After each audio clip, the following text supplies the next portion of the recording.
सकता है। हाँ, तो डिफरेंस इज शॉपकीपर। देखो, एक होता है शॉपकीपर, शॉपकीपर्स, ठीक, और एक होता है शॉपर। अच्छा, ये दोनों लग रहा है सेम सेम सा, लेकिन शॉपर को ही हम कस्टमर कहते हैं, ठीक है, इसी को हम कस्टमर्स कहते हैं, और शॉपकीपर जो दुकानदार होता है, ठीक है, यही डिफरेंस होता है शॉपर और शॉपकीपर्स में।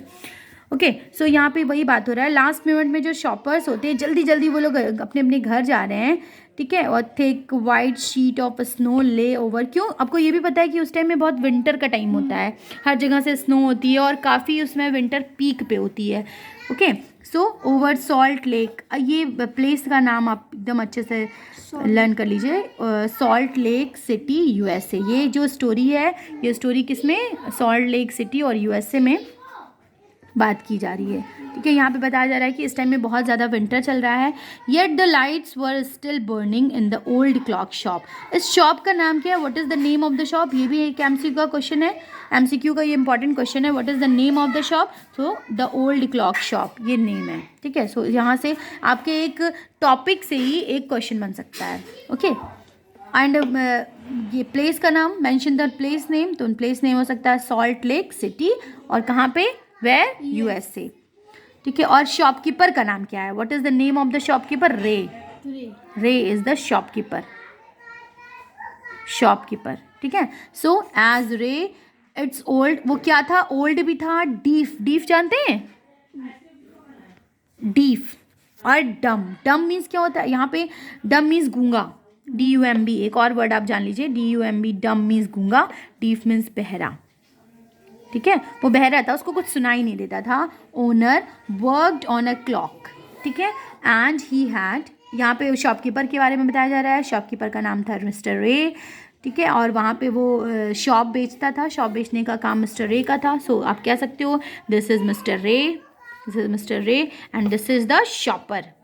ये क्या, कौन है? शॉपर है, शॉपर यू नो कस्टमर, ये कस्टमर है। ओके, टर्न द पेज बेटा।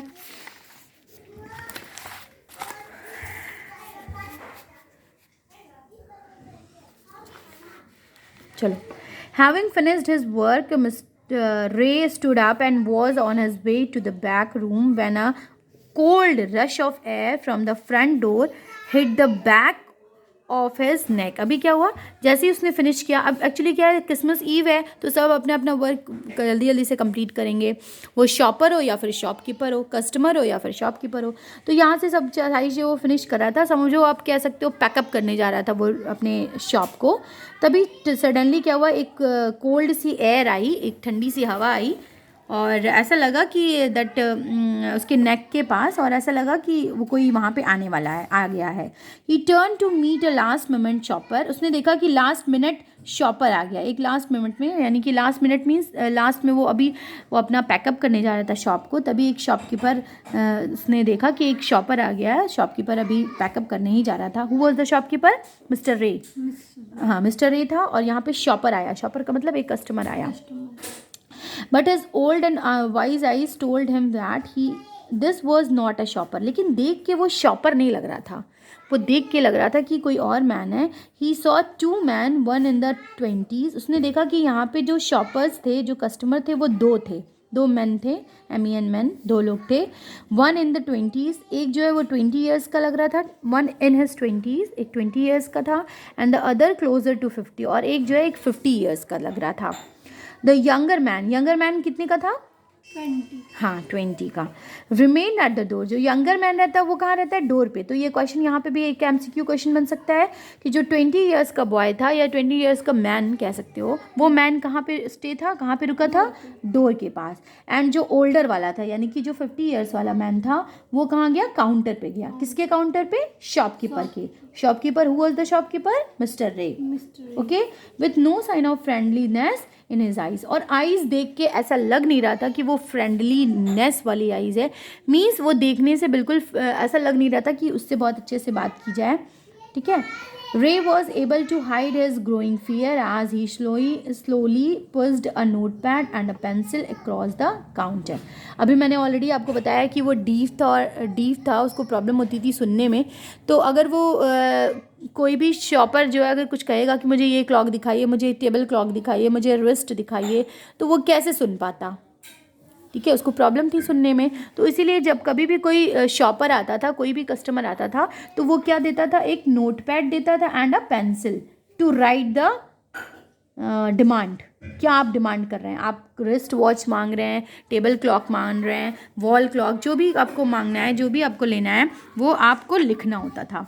Okay, he smiled at the unfriendly face, then pointed to his ears and shook his head from side to side, and quick look of surprise changed the man's face as he studied the notepad, and they turned and said something to his। अब क्या हुआ, जैसे ही उसने देखा कि एक जो shopper था, शॉपर मतलब कस्टमर, ठीक है, कस्टमर ने देखा कि इसका अनफ्रेंडली नेचर दिख रहा है, और कस्टमर ने स्माइल किया, और उसके बाद कुछ उसने ऐसे कुछ इशारे में उसने जो डोर पे रुका हुआ है, अच्छा डोर पे कौन सा रुका हुआ था, यंगर वाला जो 20s का था, उससे उसने पॉइंटिंग करते हुए कुछ बात कही। कुछ बात समझ में नहीं आ रहा था, लेकिन कुछ कहा उसने अपने फ्रेंड से, कुछ कहा, समथिंग यहाँ लिखा है देखो, कुछ उसने कहा। वो बात केवल वो जो 20 वाला पर्सन था और जो 50 वाला पर्सन था, केवल वही दोनों समझ पा रहे थे। रे यूज्ड द, क्योंकि ऑलरेडी रे को सुनाई नहीं देता है, आपको पता है। Ray used the chance to look closely at the man paying attention to the shape of a gun. उसने देखा बहुत क्लोज होके, ऐसे रे कस्टमर पे देखता है कि ये पर्सन जो है ये नॉर्मल पर्सन नहीं लग रहा है, ठीक है। तो उसने देखा कि उसके पॉकेट में एक गन का शेप भी दिख रहा है। तो मिस्टर रे बहुत डर जाता है उसको देख के। देखिए लिखा है, and rested hand in the man's right coat pocket. उसने देखा कि कोट के पॉकेट में एक गन का शेप दिख रहा है। Anger boiled with him. अब क्या हुआ, एंगर जो है मतलब गुस्सा अंदर ही अंदर बॉयल हो रहा है उसके अंदर। But it was capped down by an inner voice that said be still. लेकिन मनी मन में उसने सोचा कि नहीं, मुझे स्टिल रहना पड़ेगा। मिस्टर रे ने सोचा। He wrote on the note pad. उसने नोट पैड पर क्या लिखा, मे आई हेल्प यू। वो पूछता है, एक्चुअली वो गन तो देख लेता है मिस्टर रे, ओके, जो शॉपकीपर रहता है, बट वो उसका एंगर भी आ जाता है उसको, बट वो अपने आप को बहुत काम करता है, बहुत शांत करता है, और वो डिसाइड करता है कि मैं अपने एंगर को शो नहीं करूँगा। क्यों, क्योंकि उसको डर लग रहा था, बिकॉज दे वर टू, वो लोग 2 लोग थे और ये अकेला था, तो कौन हेल्प करता है इसकी। इसलिए बस उसने अपने बहुत शांत माइंड को शांत किया। मे आई हेल्प यू बोला कि मैं हेल्प करूँगा क्या। For the first time the older man looked in the directly at the रे। पहली बार उसने रे के आइज़ में ऐसे देखा, जो ओल्डर वाला था, जो 50 वाला उसके काउंटर के पास खड़ा था। And smiled a cruel मॉकिंग smile. उसने देखा कि उसकी जो स्माइल थी वो कैसी थी, मॉकिंग मतलब मजाक करते हुए, ऐसी स्माइल थी, नॉर्मल स्माइल नहीं लग रही थी।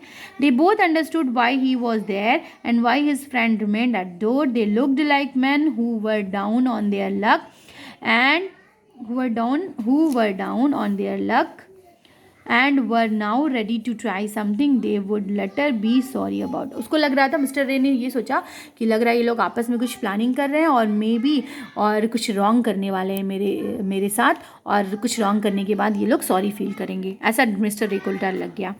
The clocks ticked on. Clock जो है वो टिक टिक कर रही थी, क्योंकि वो क्लॉक शॉप थी तो लगातार टिक टिक की आवाज़ आ रही थी। ओके, दे कामली रोट अनदर मैसेज। और रे ने फिर से वापस से एक और मैसेज लिखा, have you come to pick up a clock और वॉच। पूछता, अच्छा आप क्या करने आए हैं, क्लॉक लेने आए हैं कि वॉच लेने आए हैं। जैसे मैंने इसीलिए मैंने आपको ऑलरेडी चैप्टर से पहले बता दिया क्लॉक और वॉच का difference. Then he pointed to the loan. उसके बाद बताया कि एक्चुअली उसने सारा अपना वो बता दिया कि मैं यहाँ पे क्लॉक भी रखता हूँ, वॉच भी रखता हूँ, आपको क्या चाहिए। ये चीज़ उसने क्या की, नोट पैड पर लिख दी। ओके, क्योंकि बोला नहीं उसने। Then he pointed to the loan board filled with the hanging clocks and pocket watches. अब क्या हुआ, उसके बाद उसने इतना लिखने के बाद वो ऐसे पॉइंट करता है, मिस्टर रे पॉइंट करता है कि यहाँ पे क्लॉक्स लगे हुए हैं और यहाँ पे वॉचेस लगे हुए हैं, आप सेलेक्ट कर लीजिए कि आपको क्या लेना है। कुछ पॉकेट वॉचेस भी हैं, अगर आपको पॉकेट वॉचेस लेना है तो आप पॉकेट वॉचेस भी ले सकते हैं, ठीक है। He was not a pawn broker. कहता है कि मैं कोई पॉन ब्रोकर नहीं हूँ, जो पैसे चलाते हों, जो उस पर इंटरेस्ट वगैरह पे पैसे चलाते हूँ। But at the same time could not say no to the needy people. कहता है हाँ, लेकिन मैं वैसा, पॉन ब्रोकर का मतलब वो होता है कि जो पैसे दे देते हैं, किसी को उधार दे देते हैं और उसके बाद फिर उस पर वो इंटरेस्ट चला चला के पैसे वापस लेते हैं, उनको कहते हैं पॉन ब्रोकर। ठीक है। तो कहता है हाँ लेकिन कोई नीडी पीपल रहता है जिसको ज़रूरत रहती है तो उसको मैं नहीं कहता हूँ, मैं कुछ पैसे दे देता हूँ। Who placed their old watches and clocks before him for anything they could get he loaned more than he should. कहता है कि हाँ वो लोग कुछ ओल्ड ओल्ड क्लॉक्स मुझे दे देते हैं तो उस क्लॉक्स के ऊपर मैं उनको कुछ लोन दे देता हूँ, लेकिन मैं बहुत प्रोफेशनल लोन देने वाला नहीं हूँ, बस उनकी हेल्प कर पाता हूँ जो लोग नीडी होते हैं। They would be there when the owners wanted them back। और हमेशा जो ओनर्स होते हैं वो आके मुझे पैसे वापस कर जाते हैं और अपने क्लॉक्स लेके चले जाते हैं। At the same price he had paid with no interest. और मैं कभी भी इंटरेस्ट नहीं लगाता। मैंने बताया ना कि ये ऐसा है, लोन देता था लेकिन ये इंटरेस्ट में आपको पता होगा बहुत ज़्यादा पैसे हो जाते हैं। आपने 500 ले लिए तो आपको इंटरेस्ट देते देते देते देते वो करते करते 1500 में पहुंच जाता है। तो ये बहुत अच्छा लोन देने वाला था, ये बहुत अच्छा से किसी को इंटरेस्ट नहीं लगाता था, लोन दे देता था, फिर जब जिसके पास होता था वो आके रिटर्न कर देता था तो फिर ये उसकी क्लॉक वापस कर देता था, बट इंटरेस्ट वो नहीं ऐड करता था। Then the older man seem to feel a little easier, took out his hand from his pocket and quickly looked at the watch on his wrist. How much will you give me for this wrist. उसके बाद क्या किया, उसने एक watch निकाली, ठीक है, अपनी ये वॉच रिस्ट वॉच थी, ठीक है, रिस्ट वॉच थी। तो अब ये जो रिस्ट वॉच थी वो उसके हैंड में ही तो लगेगी ना, रिस्ट पे लगेगी। अब रिस्ट किसको कहते हैं ज़रा बताओ, हैंड। रिस्ट कहाँ होती है, देखा रिस्ट कहाँ होती है, रिस्ट। हाँ रिस्ट, रिस्ट किसको कहते हैं, ये हमारे बॉडी का पार्ट है रिस्ट। इसीलिए हम आपको कह रहे हैं कि वीडियोस देखिए, हम वीडियोस में बताएं कि रिस्ट कहाँ है। आपको यही सारी चीज़ें ना हम उसमें अपडेट किए हैं, रिस्ट किसको कहते हैं। नो, रिस्ट जहाँ पे हम वॉच लगाते हैं, रिस्ट कहाँ है बताइए, वॉच कहाँ लगाते हैं, हाँ तो उसको रिस्ट कहते हैं। अच्छा हमको लगा, ठीक है, अब ये जाने रहिएगा। हाउ मच विल यू, कहता है कि ये रिस्ट वॉच निकाल के देता, बोलता है बताओ इतना, इसका तुम कितना पे कर सकते हो। रे नोटिस करता है, बहुत लिटिल शेम नोटिस करता है और देखता है कि बहुत बेकार सी ये वॉच है। The watch was not nothing special, इतनी स्पेशल वॉच नहीं लग रही थी कि उसमें कुछ पार्ट्स भी नहीं थे। पार्ट्स का मतलब वो बिल्कुल यूज़ की नहीं थी, बेकार सी थी। It was something to exchange, और ऐसा लग नहीं रहा था कि उसको एक्सचेंज करके कुछ दिया जाए। A way out of bad situation, बहुत बेकार सिचुएशन भी थी। Knowing that the great need that had brought the man to his shop in his first place. कहता है कि मुझे ये लग रहा था, उसको ये लगने लगा मिस्टर रे को, वो बहुत ही अंडरस्टैंड करने लग गया उस चीज़ को, बहुत समझदार व्यक्ति था, बहुत ही सेंसिटिव पर्सन था। उसने सोचा कि लग रहा है इस मैन को बहुत ज़्यादा ज़रूरत है और इसीलिए वो मेरी शॉप पे आया है, तो ठीक है मैं इस शॉप से उसको रिटर्न नहीं करूँगा, मैं कुछ ज़रूर इसकी हेल्प करूँगा। How much do you need for it, कहता है ये बताओ तुम्हें कितने पैसे की ज़रूरत है। The reply came back on the note pad what ever it is worth, कि जितने के लायक है, जितने के लायक है। ये कौन बोलता है, ये बोलता है, ये शॉपर बोलता है कि जितने की ये रिस्ट वॉच है उतना आप मुझे पे कर दीजिए। बट मिस्टर रे पूछता है कि कितना तुम्हें चाहिए, तुम्हारी ज़रूरत कितनी है। क्यों, क्योंकि मिस्टर रे को पता था कि ये शॉपर जो वॉच लेके आया वो वॉच पूरी की पूरी वेस्ट है।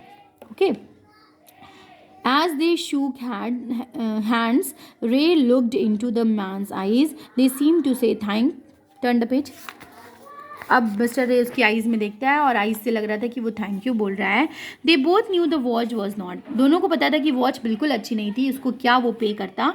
That much before turning to leave the man road, I will be back to pick up it as soon as I can. कहता है कि मैं बहुत जल्दी इसको पिकअप करने आऊँगा और आपका पैसा रिटर्न करने आऊँगा, मैरी क्रिसमस। उसके बाद वो उसको मैरी क्रिसमस विश करके चला जाता है। The little story ended on the half hour with, जल्दी से ये स्टोरी आधे में ही ख़त्म हो जाती है, आधा क्लॉक कभी जाता है, आधे घंटे में ये सारी स्टोरी ख़त्म हो चुकी रहती है। Striking all together the time pieces which had been looking on silently all the while rang out the time with such feeling that even Ray thought that he could hear them. Their sweet and musical message was filled with hope. कहता है कि मैं इनकी जो ringing हो रही है, clock की जो स्ट्राइकिंग हो रही है, इस स्ट्राइकिंग को जब मैं सुनता हूँ तो ऐसा लगता है कि ये क्या बता रहे हैं, म्यूज़िक ऑफ होप बता रहे हैं, ये बड़े होपफुल हो रहे हैं, टिकिंग जो उनकी हो रही है ये फिल्ड विथ होप है। The timeless message of peace, ये क्या इसका एक मैसेज देती है, मैसेज को अंडरलाइन कर लीजिए कि क्वेश्चन में आ सकता है what is the message of this chapter. तो पीस ऑन द अर्थ, की पीसफुल होना चाहिए, अर्थ पे आए हैं तो पीसफुल होना चाहिए। गुडविल टूवर्ड्स ऑल, हमेशा अच्छाई करनी चाहिए सभी के लिए। Okay, was felt by the 3 men who stood in the old clock shop, और इस शॉप में जितने 3 लोग खड़े थे, हु वर 3, हु वर 3? कौन थे वो 3? वन ओल्ड मैन, नाम क्या था उसका? मिस्टर रे। एंड नंबर 2 50 मैन, जो 50 नहीं है 50s का, हाँ 20s का था एक मैन, और एक 50 ईयर्स का जो मैन था। 3 दो मैन थे। उन लोगों को ये फीलिंग आई कि हमेशा गुडविल करना चाहिए, लोगों के साथ अच्छा करना चाहिए, and that is all about the story. Okay, now thank you so much.